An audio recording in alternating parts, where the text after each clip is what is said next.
E-readers are redefining reading, parents often opting to read bedtime stories off iPads and tablets.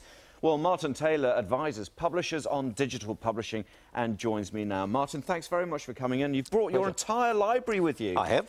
Now, we've seen a UK study which says that over half of bedtime reading is now done on e-books. That is just extraordinary, but not the same here yet. No, but definitely heading that way. I mean, where we are relative to, you know, the leading markets, the US and the UK, is probably we're halfway there, so things are starting to happen. The technology, of course, is pretty much as accessible here as it is anywhere. So it's a good option that people can look at now. And actually, we have hundreds of thousands of e-readers here already, as in people reading digitally. And of course, the cost is obviously going to be one of the big factors driving. Now, you can get your basic e-reader Kindle sort of thing for maybe just a couple of $100 now. Yep. And or you've got your iPad for whatever. What does the book cost you once you've got the hardware? They're typically less expensive, of course. Maybe fiction, somewhere around $10 to $15, which is, you know, pretty much half of what you would pay for a paperback.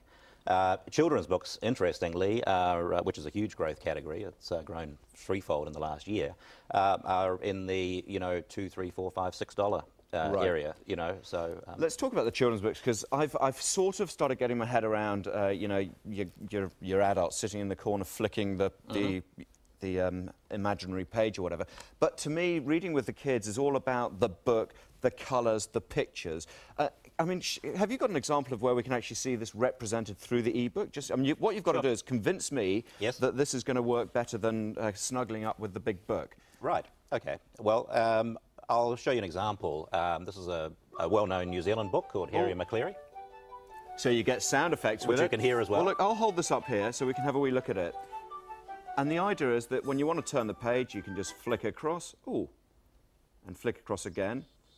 And not only do you get the illustrations as you do from the book, they actually move. And how does this work? You just yes, you swipe across. Out of the gate and off for a walk went Hairy Maclary from Donaldsons Dairy. So actually, you don't even have to do the reading yourself. Isn't that fantastic? That's right. How do you sell this concept to those who like the aesthetic of holding a book? You know, opening it, putting it in the pocket, putting it down by the side of the bed, whatever. There is a market who you just aren't going to reach. Yes, there is. But actually, what we find, sad as it may be for lovers of print, is that even lovers of print eventually find that there are at least as many benefits to digital, such as immediacy, such as the fact you've got your entire library, such as that it's you know, less expensive, such as the fact that you can have it in your pocket everywhere you go. So there are benefits that offset what you lose, you know, but no question you lose something along the way. Of course you do. Now, tell me about the different types of... I mentioned Kindle at the beginning. Are these growth, or are they diminishing now as people tend to end up with their own tablets? They're still growing. The Kindle is, you know, the black and white electronic paper, which is really, people who are big readers, particularly of fiction, will probably prefer the Kindle experience.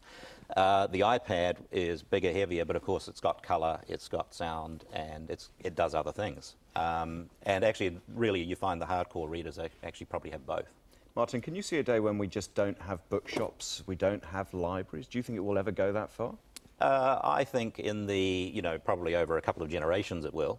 But, you know, and it will get there on a sort of a slowly, but in a couple of generations it will be very much niche, I think, in those areas. Wow, absolutely fascinating. Thank you very much for that, Martin. Martin Taylor from Digital Strategies. Tony, we are so behind the times here. Neither of us have got iPads or tablets. My little sister's just got one and absolutely raves about it. And when I see Hairy Maclary come to life like that, and I think I've got a little one on the way, I think it's a must for Christmas for me. Yeah, absolutely. I honestly, because I do love the idea of surrounding ourselves with, you know, with the children. They surround themselves with books on the floor, and you snuggle in there and you open them up and you point out all the pictures. Those pictures move. I know. And make noises. And talk.